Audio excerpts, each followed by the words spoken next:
welcome to another episode of The Diplomats. Another special episode as we wait for some tournament coverage to arrive that we're able to provide our fighting and witty commentary, incisive, if you will. But today, we've got... If they say a picture is worth 1,000 words, well... special interview of Lady Razor, illustrator of The Diplomats, Nexus, and Diplomacy, now everywhere. So our podcast is brought to you by diplomacybriefing.com. Go there, sign up. It's free. Humble would be mad if I didn't mention diplomacybriefing.com. That's where you need to go for your diplomacy-related information. Lady Razor, have you made any illustrations that have made diplomacybriefing.com? I don't know. I mean, they're kind of like, they're really all pervasive. So, I mean, they'll be there one day. They'll just be all over the place. Well, I don't mean to surprise our listeners, but the first thing I realized is you're not a lady. Is that the judgment you're making based on my voice? Because, I mean, that seems entirely shallow. It is a shallow. I'm a very shallow person if you haven't figured that out so far. So how long have you been part of Nexus? So I think I signed up in season 2. So I was on Reddit, which is like, it's like, diplomacy is a niche community anyway, I think. And on Reddit, it's even more niche within a niche. But no, I did see that they were saying that you could sign up for season 2. And I thought, well, I wanted to play it for a long time. So I started in season 2. And I played a couple games there, which I really enjoyed. But it was very intense. I didn't finish my 3rd game in that series. Okay. So how long have you been playing Diplomacy? So those are the first games I played in season 2. But I've wanted to play it. That's it. But, you were right into the deep end of the pool. Yeah, so I joined in for that tournament. I've been trying to coerce my friends to play for a long time, but I've not been successful with that so far. But I think I picked up a copy of the game at like a car boot sale years ago because I really liked the cover art on it, which is why I got it in the first place. And I've just sort of been eager to play ever since. So, I mean, you've made a lot of illustrations. You've made a real name for yourself. In fact, if I switch the window here, you've made the cover of this issue of Diplomacy World. That's true, yeah. But I think Doug Kent is quite a desperate man, so I don't know if that's particularly hard to do.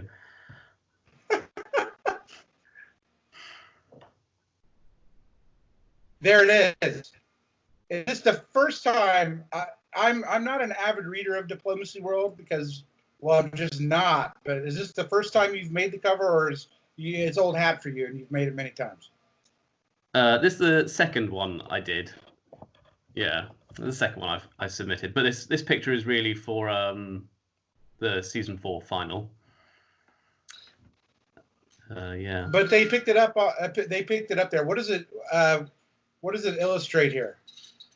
So this is just representing what appeared obvious, listening to the commentary with you and Humble, and I think it's probably obvious to everyone watching that it seemed like Italy was totally being played by Turkey to do his dirty work, which turns out it wasn't entirely the case. Like, Italy wanted to go to Serbia, which seemed surprising, but there we are. But the surprising thing is, revelation.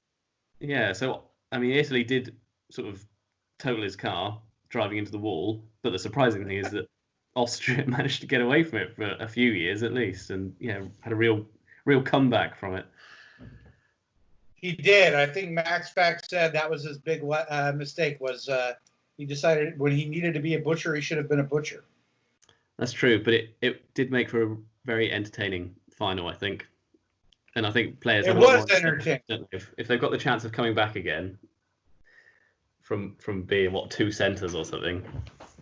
Because it doesn't matter how desperate your situation is. Once you start getting back, I think, on the right track, you think, oh, maybe I can turn this around and make it work. Maybe I can take the board. So, do you like diplomacy more because of the gameplay, the social aspect, or because the maps are so, particularly on the board game, beautifully drawn?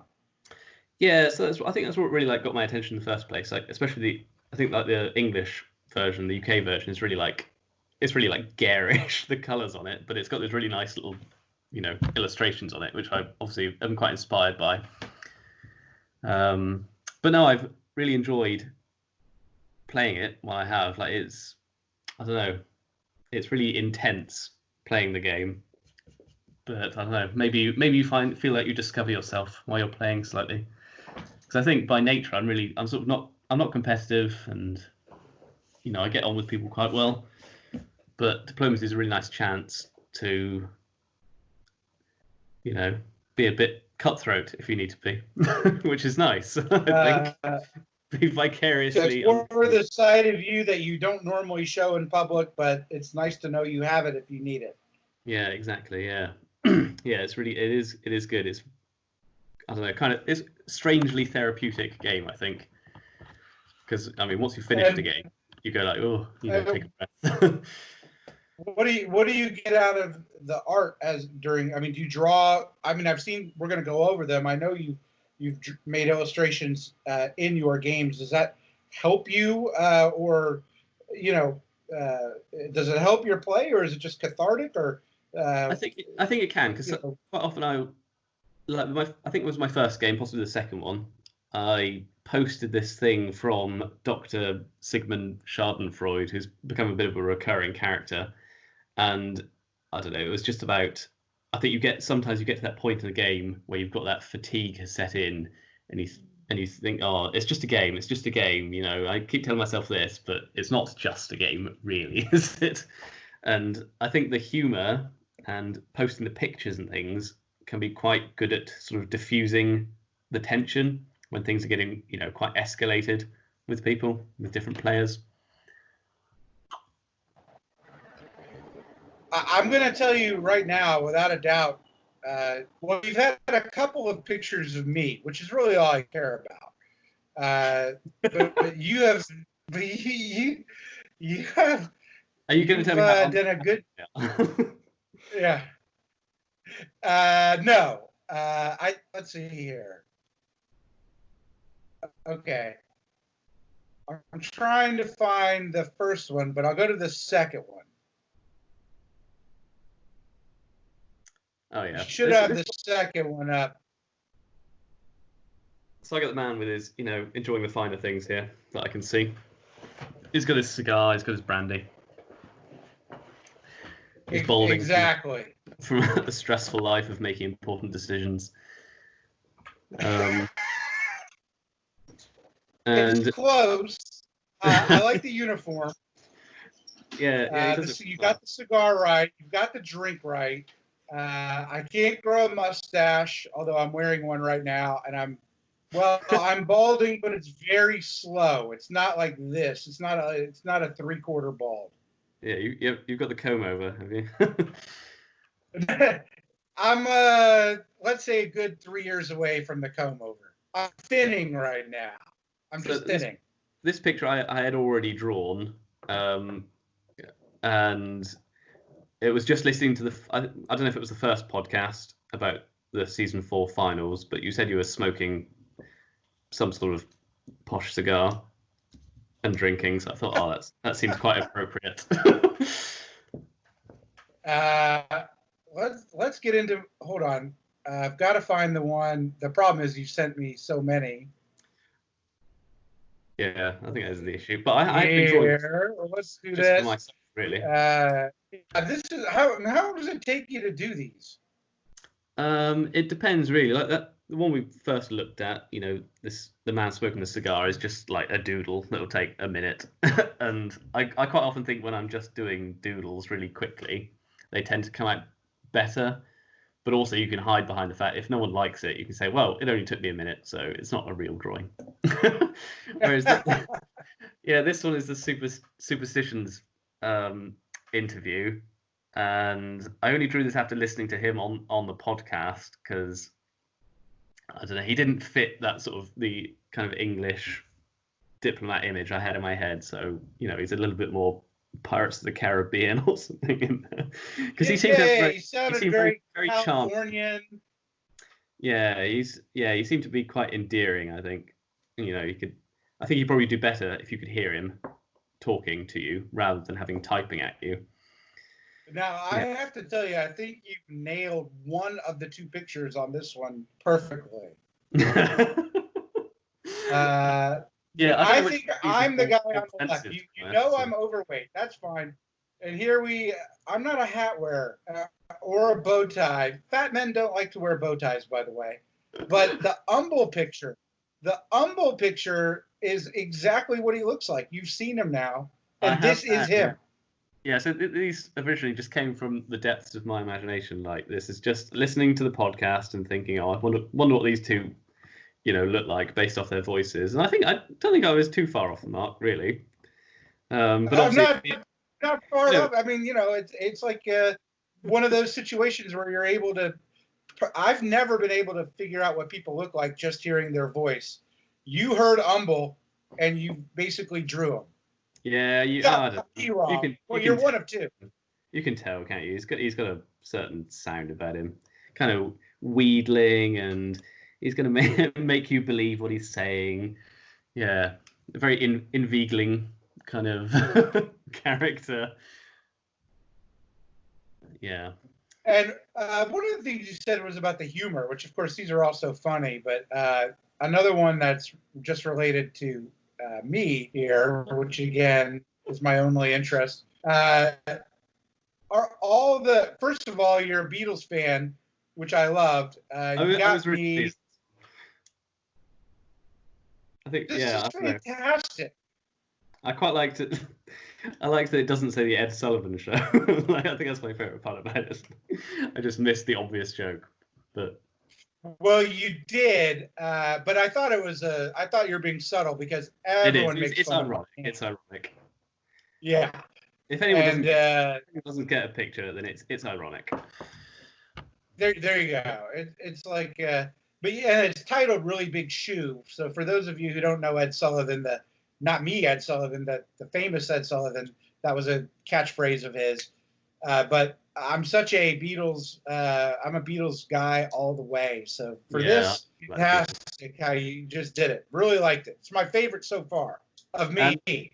And the Really Big Show as well. I don't know if you can see it, but it's spelled SCH, which is just a little nod to everyone's favorite diplomacy player, which is Lou, obviously. Umble's favorite diplomacy player, anyway. Oh, okay. Yeah, no, I see that. All right. I thought it was a play on the Ed Sullivan saying show, but I got the SAC. It's quite subtle. Your English humor. Well, yeah, I was quite pleased with that one. Yeah, that was fantastic. The problem is that it really implies such a narrow, explanation, does it? It's really obscure, but I think it was quite entertaining. Well, of course, I have this problem myself, which is I know a lot of obscure things. I'm not bragging. It's a burden, really. But in any event, so many people don't get any of my references. Okay. Yeah, and it is at all. Is it? Because part of me feels like the Brits, that makes them feel superior. I suppose that there is that, but you need to have someone else in the room. There needs to be at least one other person you can sort of look at them sideways and be like, "Oh, yeah, you got that, didn't you?" And it's so much better if only two people in the room get it than all of them get it, because then you've got it's like an in joke then, isn't it? It is. Yeah. No, I just say these things with Umble, and a lot of times he gives me no reaction whatsoever, and I'm like, "Oh, okay, I don't know if anyone got it, but I'm gonna keep going." Of course, you've outed yourself here. I love the caption, "A Tsar is born." Yeah, I mean, there's all kinds of puns you can make on Tsar and Star, isn't there? So I like this picture, and it's my little avatar image, and yeah, it's just the Tsar holding up a picture of himself to his adoring troops, which I quite like, and his horse looking totally fed up with the whole thing, like how conceited he is. So, did you play in season 3? I think you played season 4 for sure. I know you played 2. You said that, but did you play in 3? Yeah, I played 2 games in season 2 and one game in season 4, because I didn't think I would have the time to play season 4, and then everything happened, and a whole lot of nothing happened. So I thought, well, I've got this time now, so I might as well play a game, even if I'm not going to make the cut or whatever. And yeah, it was really good, actually. It was a really, really good game. I really enjoyed it, and I did fairly well, which was quite nice. Well, I think you've drawn this image here to talk about your 2-way victory. Or yeah, was it you and Superstition? Yeah, this is me. This is my first outing as England, and Superstition in his favourite power, Austria. And I don't know if we drew quite on centres by the end of it, but I think it was close enough. But I feel like I did very well in that game. I think I was past the stalemate line in the north and south as England. So I was quite pleased with myself. I had Russia fighting for me, and Austria had, I can't remember who, Germany possibly fighting for him. That's it. Germany stabbed me. I was working really well with Germany against France. And then Germany stabbed me for Sweden, which I was completely outraged by. And I tried to talk him around nicely, and so that didn't work. So I tried ranting against him, and that really didn't work. So then I just had to fight Germany. Yeah, I really made my bed then. I mean, I like it. I assume the powers totally dead were eliminated, and then if you're in slightly bit of a prone position, you've made it. That's still it. Alive. Yeah, Turkey got taken out. I finally I fought France. I mostly took him out, and then we sort of had a little agreement that we would make it work, and then it got to 1909, and so all deals were off the table. So I finished off France. Yeah, because I didn't think I could make a France and England work with my first, foray into being England. But I think with the player who France was, which I think was conservative 77, it probably would have worked better going with him than the German player in that particular game. But there we are. It's all a learning curve. I don't have the highest resolution for this one, but this is one, if I'm not mistaken, from the same game that you prepared. So this was a different game. It was season 2. This was my second. Okay. This is my second ever game of diplomacy. I was Italy, and I wasn't really sure what to do as Italy, and I thought with the time limit of getting to 1910 and the game ending, I had to sort of go hard straight away. So I just went in on France, which I think was probably fairly ill-advised. But this doesn't usually work out well for Italy. How did it work out for you? So I don't think I really ever made any progress against France, but he never made any progress against me either. And I think I kept telling Turkey that I was going to side with him, and then repeatedly betraying him. Like, this is before I realised the subtlety of you probably shouldn't lie that much, which I think I probably employed a lot more in season 4, which is good. But yeah, at this point I was sort of tell them you're going to side with them, stab them again, tell them you're going to side with them again, stab them again. And I didn't do terribly as Italy, but as a long-term strategy, it was pretty flawed. But this particular comic is, I think France had moved to Spain, and I'd moved to Piedmont, and so it looked like I was going to march into Marseille. And so this is just that I held in Piedmont rather than moving to Marseille in the autumn. And France moved back and missed the build, so I was quite pleased with myself for that one. Okay, well, a couple things. First of all, the board game was made by an American, so it's fall, not autumn in diplomacy. I don't know what fall means. I've never heard this word. Yeah, correct. I mean, maybe well, an American invented the game, but an English person invented the language. So. And then we can ask Humble, but you said Piedmont with a French accent, French slight Italian. For us, it's just Piedmont, not Piedmont. Yeah, I don't want to get involved in the accents thing because I've been calling it Sevastopol, and I thought, oh, Humble's been saying it wrong. It's pronounced Sevastopol, but apparently I'm wrong as well. So Yeah, thanks to Max for that. Here's one you called, which is a little play on a Napoleonic complex, but you called it Napoleon Complex. Yeah, so I thought this is sort of one I've got in the bank to use. I think as when France, I don't know, tops the board by stabbing everyone or something. But yeah, Napoleon Complex. I think probably a lot of diplomacy players have a Napoleon Complex, don't they? It's true, but it seems like you may have drawn a large private part for the Frenchmen, and I don't think they're well known for that. Oh, I see. That's completely unintentional. That's just my Freudian way of drawing, I guess. All right. Totally well, unintentional. You know what I look for. I have to get my mind out of the gutter. That's what it's a family show. This is one I like. Juggernaut. Really, talking about Russia and Turkey. The axe is the big weapon you should be focusing on in that picture, not the other big weapon that apparently you're seeing. Well, I did see the axe. What's the line from the Marines? This is my rifle. This is my gun. This one's for shooting. This is for fun. Something similar.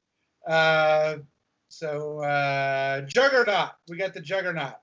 Who are they fighting over? Let's see. Who's the donkey in this one? So there isn't a donkey. They're in the pantomime costume of a horse, which I don't know if you've got that over in America. Pantomime. Okay, yeah. Well, I'm aware of the tradition, but not really. I didn't have pantomime growing up. I had Atari. Oh, okay.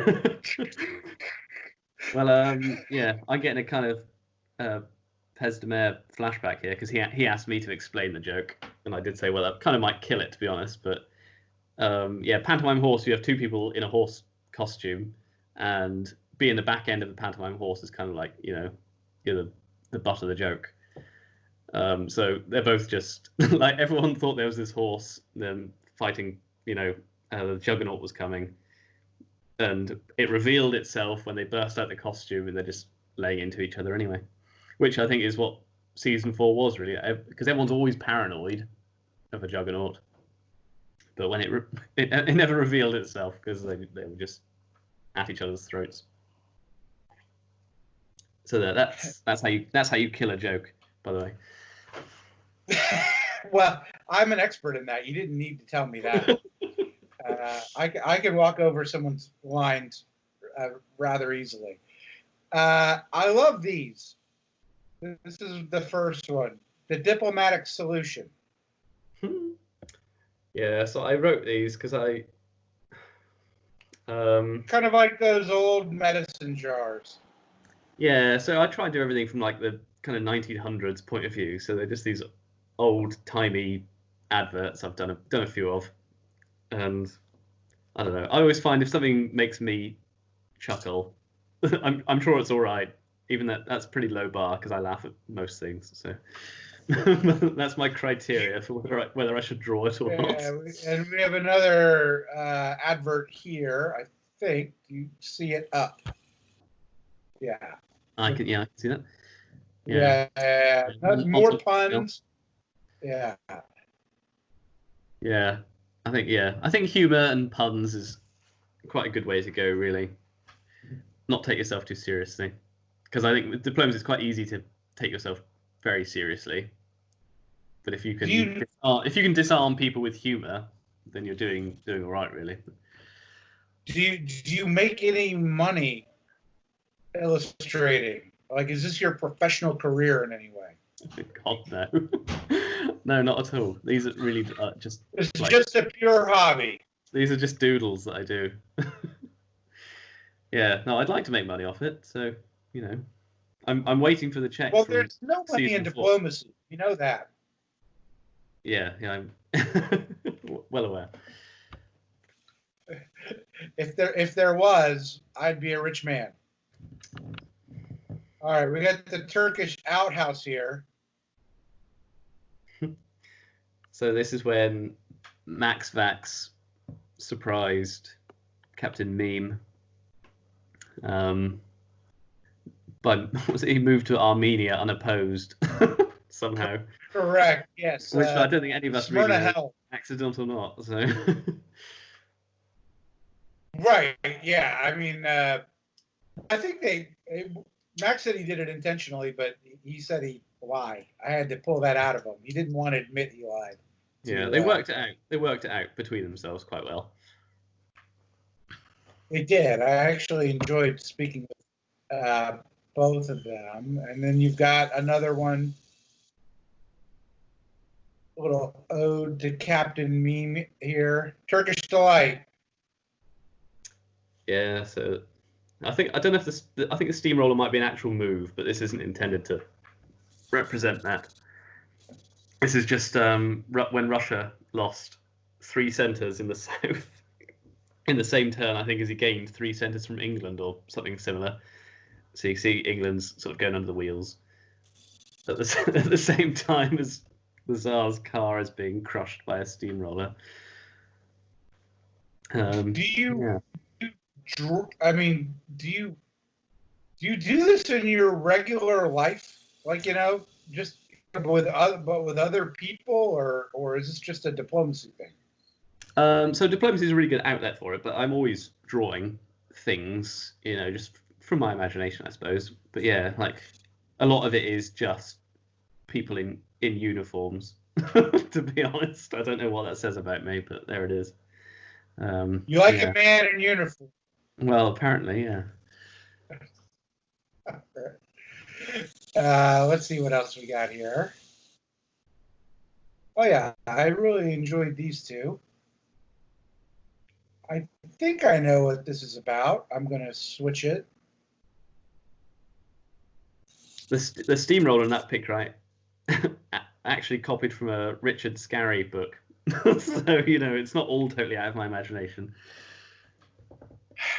All right. Well, look, lady, we're going to have to teach you about copyright violations here in the United States. So let's not publicize that. Let's say I was inspired. I was inspired by the estate of Richard Scarry. Right. There you go. Everybody's inspired. It's all derivative. How dare you? Okay, so we got the Germans in Silesia, but they're from what game is this? So this is also from the season 4 final, and this represents. Oh, when it's just holding. Well, that's okay. This could probably represent, I think, Babbo's whole game, more or less, because it did seem like a lot of hold moves were happening. I've got a lot of respect for Babbo because I think he was in the first game I ever played, where I was Germany, and I can't remember what country he was, but yeah, we played against each other, and yeah, he's very, very nice to talk to. But I think we were all just sort of astounded and confounded by how much, how inactive Germany appeared, especially after that really good move, the really good hold, I mean, in the beginning of the game, where he screwed over England and Russia in one hold move, which was impressive. Yeah.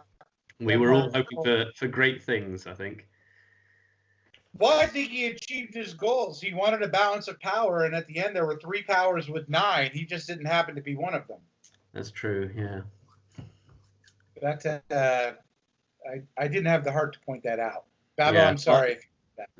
Yes, I mean no offense with the drawings. They're just idle commentary. I think the players love them.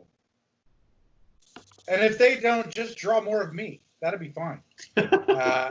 I've shown my children, and Well, if they talked to me, I think they would be impressed. They just sort of nodded, okay, and they moved on, which is fine. I prefer it. Yeah, whatever, Dad. I get that a bit. Like they're like, oh, why are you drawing this? I'm like, oh, I'm drawing it for my diplomacy friends. They're like, okay, what? Why? It And I was sounds like, really sad that you have Dad. diplomacy friends, right? Uh, These are really now my only friends in coronavirus, my diplomacy friends. yeah. All right, what do we got here? I I like the spring gun, the little, I like that. You got to tell me what's going on here. We got a man dressed as a lady. Is that Italy? That's Italy, I guess. That's his. What are you doing? It's his frock coat, you Philistine. I'm just an American, okay? A frock coat. I live in Houston, Texas. We don't wear coats, let alone different kinds of coats. So aside from actually playing games of diplomacy, I think Nexus is really good for like delicious drama. So the season 4 final started out with, I don't know, all kinds of a stink being kicked up about, I don't know what, by the moderators and administrators, and they were trying to figure out their balance of power as well there, I think. So right. I think a lot of excitement comes from when things kick off in the comments or whatever. And this was just after the season 4 final had finished, and I think I can't remember who was who now. But yeah, the Italian player, was that Conk, I think, said oh, I wasn't anti-Austria, despite that everything we'd seen appeared to be to the contrary to that. So it's like, surprise, Austria, I've got a present for you. Here it is, bang. What did you think of did you listen to the Conk interview? Yeah, I did. Yeah, I listened to all of them, I think, now.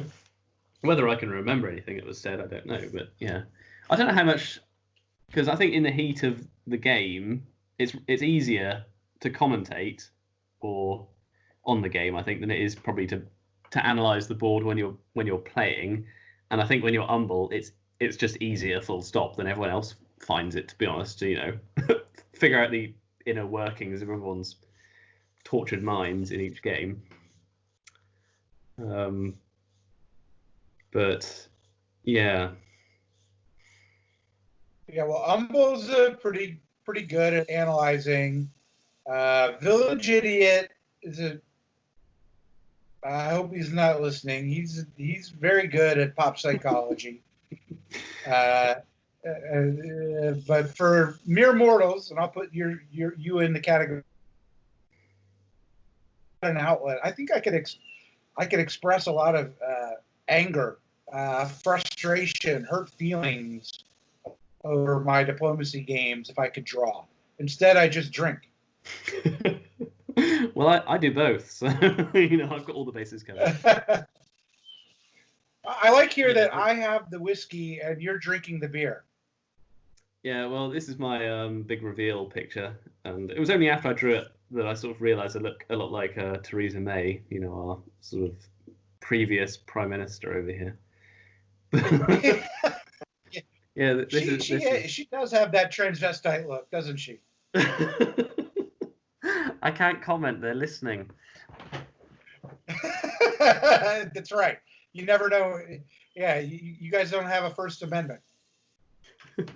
Yeah, whatever that is. What? We don't even have anything written down. The unwritten Constitution.